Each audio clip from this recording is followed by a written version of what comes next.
Coming up, an interview with a singer-songwriter who got axed from his band for writing a massive hit. It's pretty hard to believe, but today's guest wrote a song that became one of the biggest hits in 1981, and his band members hated it so much, they resented it so much, they basically forced him out of the band. And in one of the strangest stories I've ever heard in an interview, the band never performed the song live. Never. But in one of the neatest redemption stories I've heard, decades later, this singer finally got to sing the song in concert, live. It happened at a karaoke bar, but there's a cool twist to it. Listen to this cool interview coming up and find out. Hey, music junkies, Professor of Rock, always here to celebrate the greatest artists and the greatest songs of all time. You know, if you remember trying to decide what flavor of bubble yum you were going to choose from the store, you're going to dig this channel of deep musical nostalgia. Make sure to subscribe below right now. Click the big red button and click the bell so you always know when our latest and greatest come out. Also, check out our Patreon and our merch below to keep this a daily channel. So I'm really excited to bring you a special edition of our series Revelations, where featured artists go deep on their greatest songs and albums, stories you won't find anywhere else. We have a really interesting story today. I really enjoyed this. Climax Blues Band formed in 1968 and originally consisted of vocalist and a harmonica player Colin Cooper, guitarist and vocalist Pete Haycock, John Coffey on drums, who took over in 1971 there, bassist and keyboardist Richard Jones, and today's guest singer and guitarist Derek Holt. This is after years of trying to make it. Iconic manager Miles Copeland, who also managed the Police, amongst many others, he helped the band focus on their hit-making potential when their 1976 single Couldn't Get It Right went to the top 3 here in America.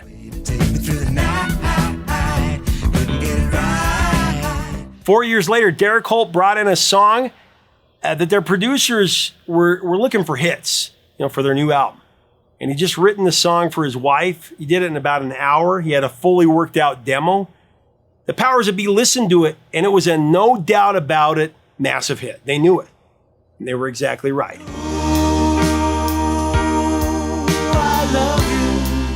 I Love You made its way up the charts. It became a million seller, and yet the band resented its success. Derek was basically pushed out of the band because of it, and even though they had one of the biggest hits of that year, the band never performed it live in America. Not once. That was until decades later. Derek finally got to do it. Find out what happened, and find out the legacy of the song since then in our interview. Here's Derek Holt.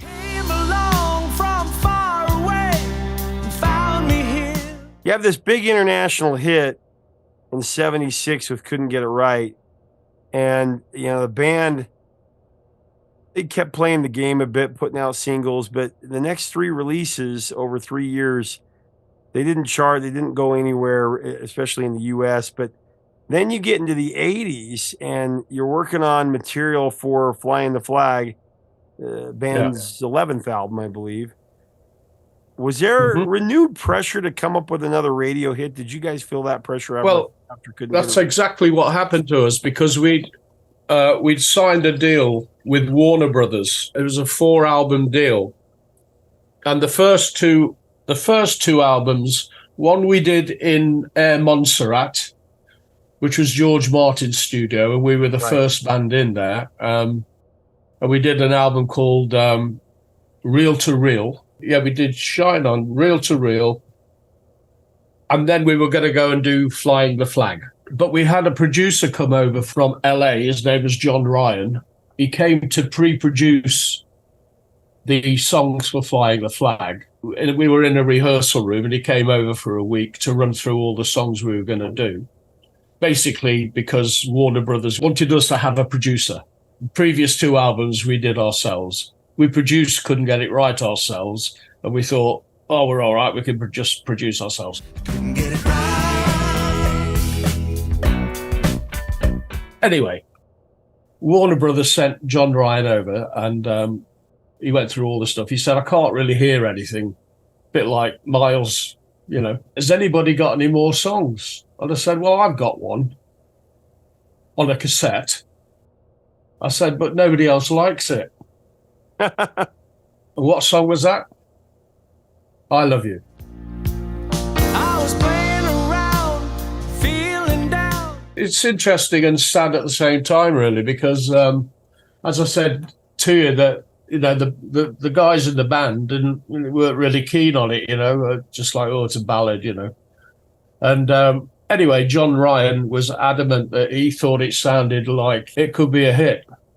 So we all fly to LA, and we go into Studio City, which is in Van Nuys in California, and a few bands have been in there. Fleetwood Mac have been in there, and Tom Petty and people like that. And we set about, recording the songs. Anyway, when it's time to do "I Love You," I played the Fender Rhodes piano, and John Ryan bought in a keyboard player called Nicky Hopkins, who's just a famous. I mean, he's no longer with us, but he was a very famous guy. Played with the Stones and John Lennon, all sorts of people. Quite a pedigree, this guy. Since then, I never looked back. So it's me and him sat. He's at the grand piano, I'm on the Fender Rhodes piano, and the drummer John Cuffley, and we basically put down the track. I sing a guide vocal. We record the basic backing track. And then I put the bass on it, and Pete put a bit of rhythm guitar on it.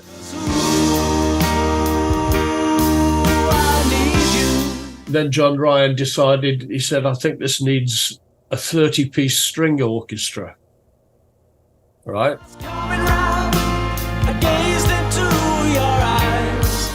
He hires these musicians, musical director David Campbell, who since got on to phenomenal stuff. But they all arrive, and of course everybody in the band's going, God, how much is this going to cost? Right. And so the vibe wasn't really that great. Anyway, yeah, I did all the singing, did all the harmonies myself. Got Pete to play the guitar solo that was on my demo, and then we had the whole album finished, and in came Warner Brothers to have a listen, and everybody just freaked out about "I Love You."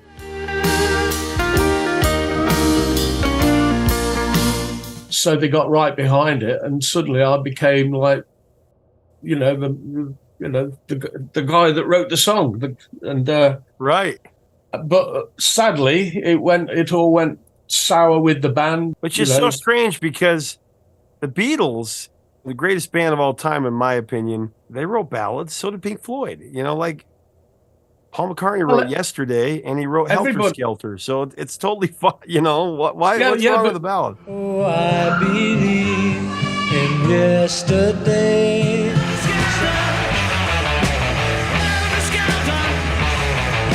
Yeah, but my song was called "I Love You." Colin wrote a song, "Making Love."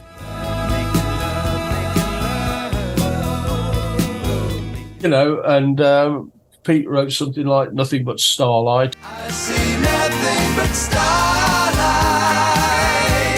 All these, things.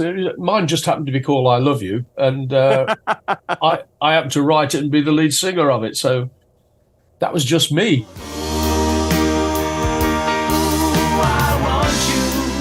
It's such an interesting story, but such an inspiring song. How did you write it? Like, you wrote it, as I understand, just kind of kicking it around home. Yeah, I got a little demo studio. I got a drum kit, Fender Rhodes piano, bass. I basically sat down at the piano, and I got the chord structure in about, I don't know, an hour maybe, and I had the tune in my head. So I put the piano down. The days when it was like 8-track.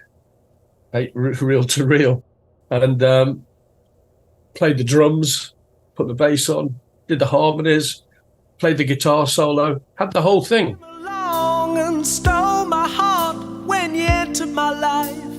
Put it on a cassette, and I probably had the song in about 2 hours, probably. Gosh. Do you know what I'm saying about the planets aligning? And for some reason, that just appeared one night when I just went in about midnight, and laid the thing down. And in the morning, when I played it back to myself, I thought, well, that sounds pretty good, Never look back. It's almost like mean, it's a great, great song where you express your gratitude for what your wife meant to you. And I mean, it really hits the heart. Ooh, babe, you got what it takes, so I made you my wife. I just thought, well, it's very difficult to describe, isn't it? I think, you know, I won't say I've been lucky all my life, but I've been grateful for my life. And to have become a musician, which I had no idea, because as far as I was concerned, I was going into industry, analysing grinding wheels. Right. But I'd always got this talent for playing a guitar, and I had a passion for music. So I think I Love You is a culmination of a lot of things had been good. Yeah. And I think from good things like being able to play, tour, meet nice people, my wife, and it just poured out into a song.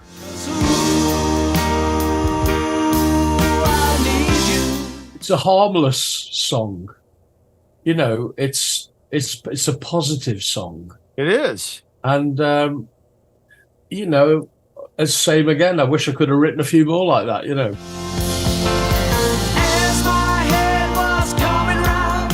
You really kind of put your heart out there with this song. Yeah. I think it says everything, really. And I had no idea at the time how good it was going to be.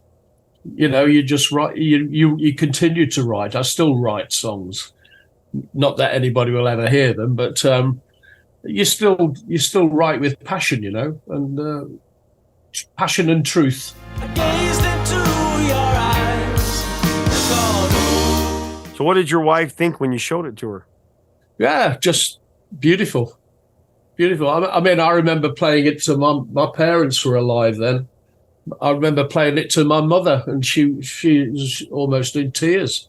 It just sounds so beautiful, and no greater compliment than from your mother, you know. Oh yeah. So yeah, happy with that. But then, as I say, the band sort of. You think it was because it was the song that was chosen and it came from you, so egos kind of got in the way? I think egos got in the way, but also, well, I mean, it's a very complicated story, really. But prior to this album, we had a meeting. I don't know why I should tell this story, really, but it's the truth. We had a meeting about publishing, because up until the point of the album, everybody was writing individually anyway, but we always used to share the publishing, because that's the way it worked. It was a four-way. There were four people in the band, and I saw everything as a four-way split. I saw it that way. So, but Pete wanted, you know, I said, I write more songs. I want the publishing on my songs. Colin, I want the publishing on my songs. And I said, well, I think we should still split it four ways, you know. That's how I thought. This is even before I Love You was even a single. Yeah. So I lost the argument. So I write I Love You, and I get 100% of the publisher. Mm. Right?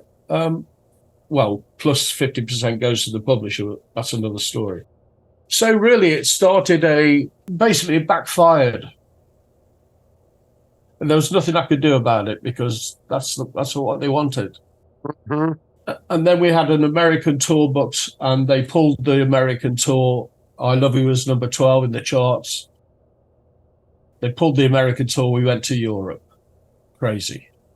Wow. And they said, we're not going to go on the road to promote your career. Right? That's me. So I couldn't live it. I just couldn't live with it. It was terrible. And had it been somebody else written I Love You, I'd have gone, have you got any more songs like that? Yeah. As you would, you know. Being my friend, straightening out my life. Probably the worst thing I did was leave. I should have stuck it out, really.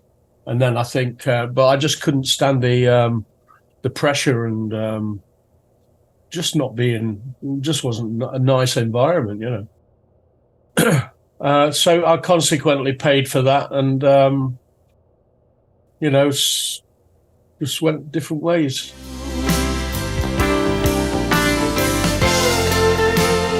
Well, it went to number 12, but it was so much bigger than its chart position. I mean, all-time favorite for millions of people.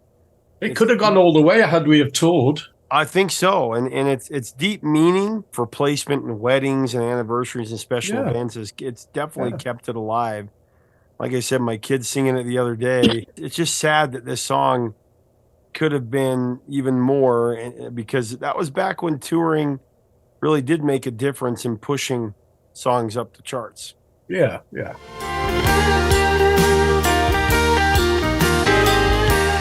The sad thing for me about that, having had my song in the charts to number 12, I never got to sing it in America. I know. That's insane. You never got to sing it live. No, excuse me. That's unheard of. Like I've heard of a band maybe playing their song one time, or there's a story about AC/DC's biggest hit. They only played it like on one tour, and then they stopped playing it for 30 years. But they played it at least 100 times on that tour. So it is so crazy. And I want to ask you the karaoke story here in just a second, because I want to kind of end on that on this song. But I do want to point out a couple of the covers really quick. That American band Laszlo Bain covered it.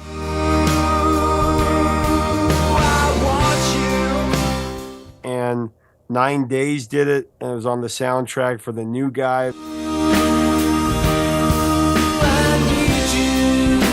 Tesla did it acoustically. Yeah, they did a nice version, yeah. In the town, growing my hair.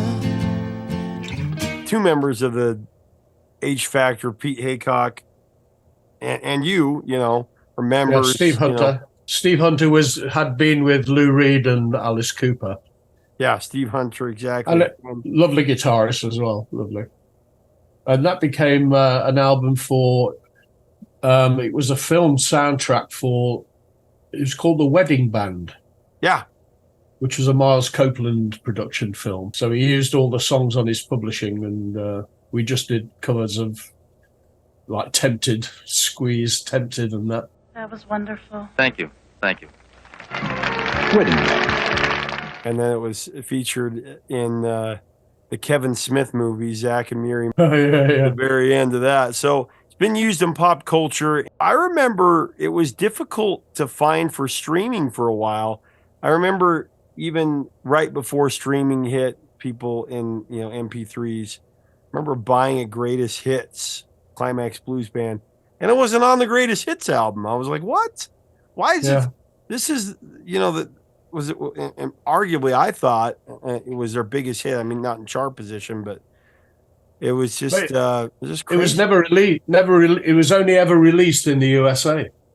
Yeah, never anywhere else, because Warner Brothers the band packed in, and the band carried on, but without me, and so that we missed the whole world, really. It's almost like you got punished for writing a hit song. You got cut out of the band. You got basically cut out of the band for writing a hit song. It's crazy. Yeah, when every band strives for a second hit, and we got one. I know, exactly.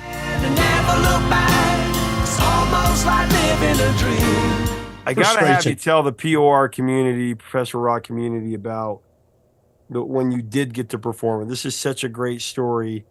Karaoke in Clearwater, Florida, at the bar. Clearwater, Florida. Tell us that story.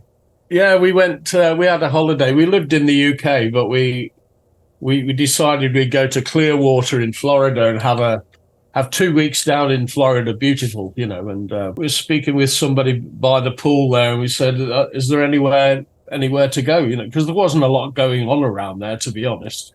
Yeah. And he recommended we go to an English pub. I think it was called the Golden Lion in Clearwater. Yeah. It was either the Golden Lion or the Britannia or something like that. So we turn up at the Golden Lion, and they had English beer on tap and liver and onions, which I love. It's like English type food. And on the tables were karaoke books, and there's this guy setting up his PA, So I have a couple of pints of beer and my liver and onions, and he starts, and anybody want to come and have a sing? And I looked in the book, and there's "I Love You," right, with the lyrics and everything. And so my wife goes up to him and said, "Can my husband come and sing?" Right? He said, "Yeah. What would you like to sing?" He said, "He'd like to come and sing 'I Love You' because he wrote it." Right? And sang it. Original singer. And the guy said, "Nah, no way, no way." So anyway, he comes up to me, he said, "You Derek Holt?" I said, "Yeah, come and sing it." So anyway, he said, "Ladies and gentlemen, Derek Holt from the Climax Blues Band, 'I Love You.'" And the place just stood up. Soon as I started singing it, it was obvious I was that man, with the voice. And I never bought a drink again all night. I was surrounded by, people wanting autographs and everything. And it's a funny story, but it's true. That's probably, I've only ever sung it, one or two times, and that's the one I remember the most. Karaoke bar in Clearwater. Didn't you have your 10-year-old daughter come up and sing with you a little bit at the end? Yeah. She, we used to run a pub in England, as it was like a live music venue, and talk about the thrill of having your daughter come and sing your song with you.